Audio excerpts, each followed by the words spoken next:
What's going on, everyone? Welcome back to the show. So today we're going to talk about Social Security, and we're going to talk about the 5 biggest myths when it comes to Social Security. But first off, you guys can do me a favor. Please hit the like button. It does help with the YouTube algorithm. Also, please subscribe to the channel. Hit that little bell notification. That way you'll get notified anytime we put out a video. Okay, so there are a lot of myths out there when it comes to Social Security and when you can collect it and how much you can collect. And so we're going to talk about some of those myths today. Now, the first myth that I hear frequently is when I'm paying into Social Security, it's going into a separate account. So then when I retire, I'm able to collect from that account. Now, that's false. Basically, the way it goes is the pay-as-you-go system. So the people who are working right now and paying into Social Security, those Social Security benefits are going to the people who are on Social Security. And so once you retire, then the people who are working are paying for your Social Security benefits. So that's how it works. So you're not paying into Social Security right now and your money is going into an account. That money is actually going out to Social Security beneficiaries that are receiving benefits right now. Now, this brings me to my second biggest myth. Why pay into Social Security? Because if you're paying into Social Security, it's going to go bankrupt in 2035 and you're going to lose all your money. That is false. Social Security is not going bankrupt.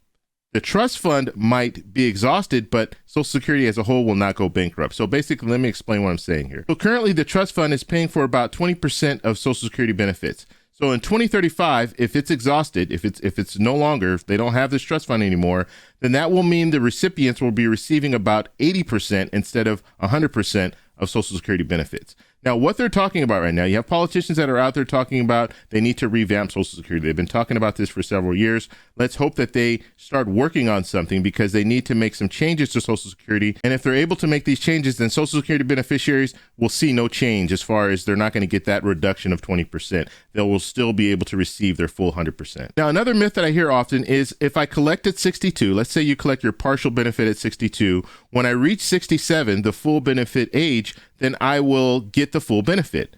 That's not true. If you start collecting early, wherever you start, so if I start at 62 and I collect early, I'm going to receive that benefit. And then I'll get on top of that, I'll get COLA. So I'll get the cost of living on top of that. However, when I reach 67, I'm not going to get the full benefit at that time. So you have to be very strategic when you decide to start taking Social Security. So the trick is if you wait to that full age, if you wait to 67, then you're going to receive that full benefit. It's either 66 or 67, depending on when you were born. Now, another myth that I hear commonly spread is, let's say you're receiving Social Security and you're also receiving Medicare, and this is targeted more towards Medicare.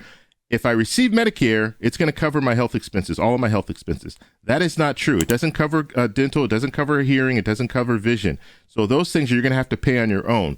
Now, the good news is that Senator Bernie Sanders is talking about in the American Families Plan, this plan that they're working on right now, he's talking about adding that to the American Families Plan. They also want to reduce the age to 60 to receive Medicare. So hopefully there'll be some good news in the future. Make sure you guys subscribe, hit that little bell notification. I'll let you guys know exactly when this is implemented. It looks like this will pass. And if it does pass, then you'll be able to enroll in dental, vision, and hearing. So just make sure you stay tuned for that. Now, the last myth that I want to talk about is some people think that everyone receives Social Security, no matter where they're working, what type of job they're working in.